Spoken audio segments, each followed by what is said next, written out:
Hi, writers. Today we're going to be writing about an important person. So before we get started, make sure that you have all the supplies that you're going to need. You either need the worksheet that Miss Jessie provided, or you need your own piece of paper, and then you need markers, crayons, or colored pencils. Then you also need a regular pencil. If you need any of those things, pause the video, and if you're ready, we're going to get started.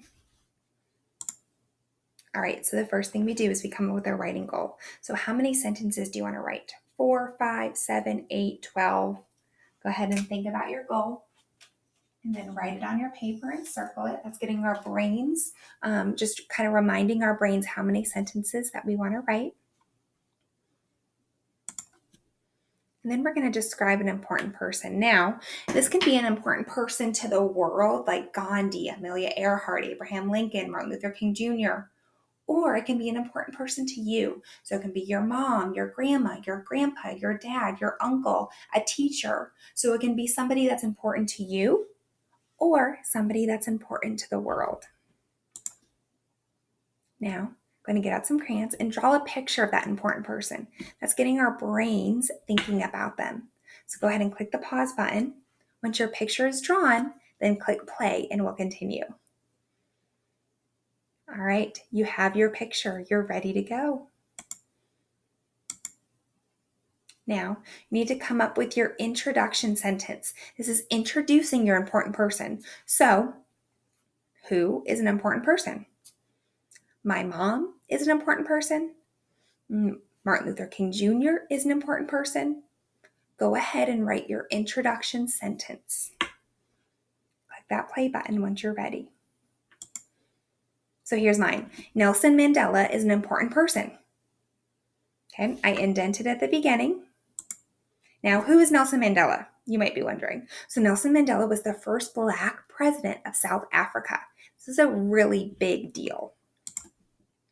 And so North America is here. Africa, a continent, is here. And then South Africa is down at the very bottom. That's a country in Africa. And so he stood up for equal rights for Black Africans. And so that's why I chose him as my important person.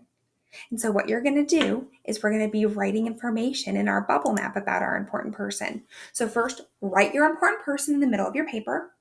I wrote Nelson Mandela. You might write mom. You might write dad. You might write teacher. It just depends on who your important person is.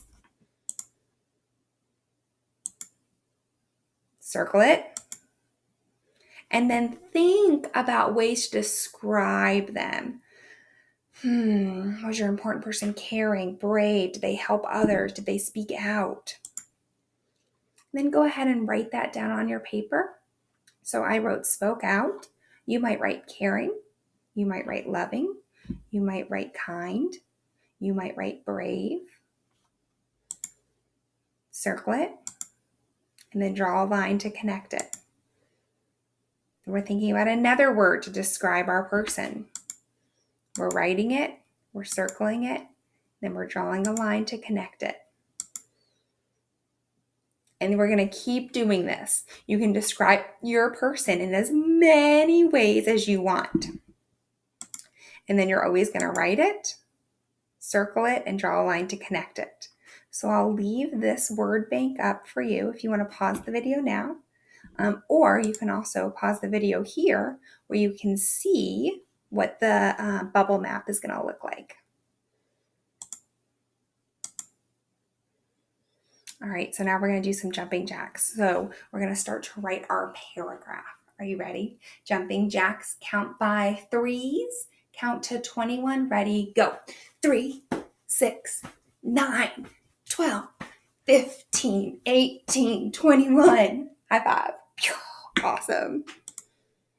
All right, so now when we take what's in our bubble map and we turn it into a paragraph, we're going to be expanding our sentences or making them bigger and better. We're also going to write it in our own words.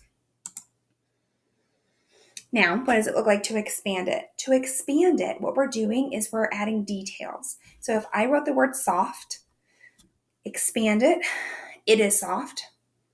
Expand it even more. It's as soft as the fur of a newborn puppy. So I'm making it bigger and better.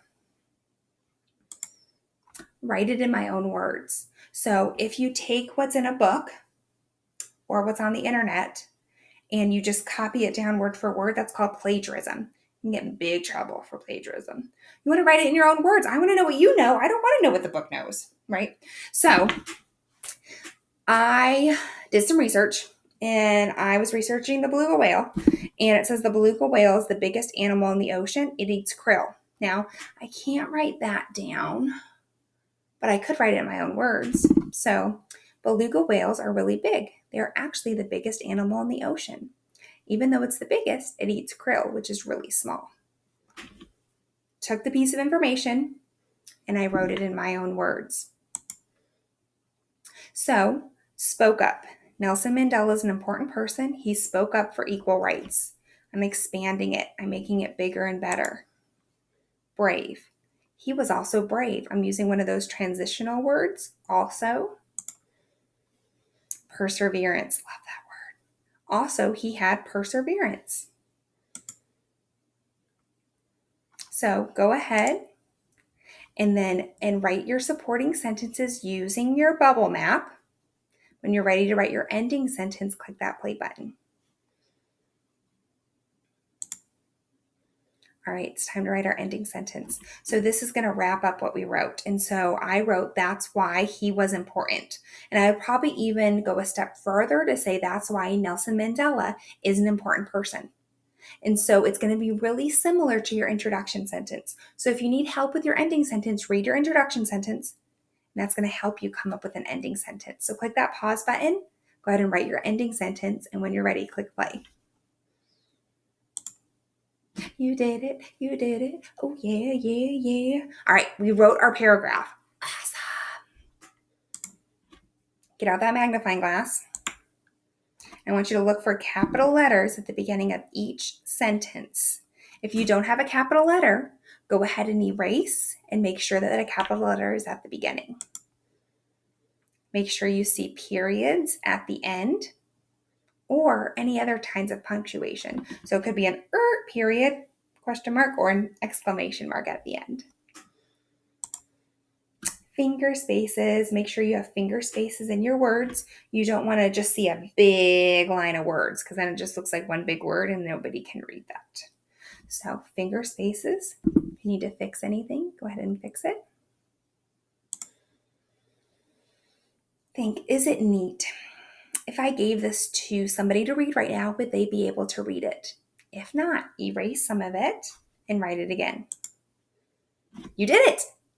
You thought about an important person. You wrote details about them. You turned those details into a paragraph. Awesome. And then you edited your work. Great job today, writers.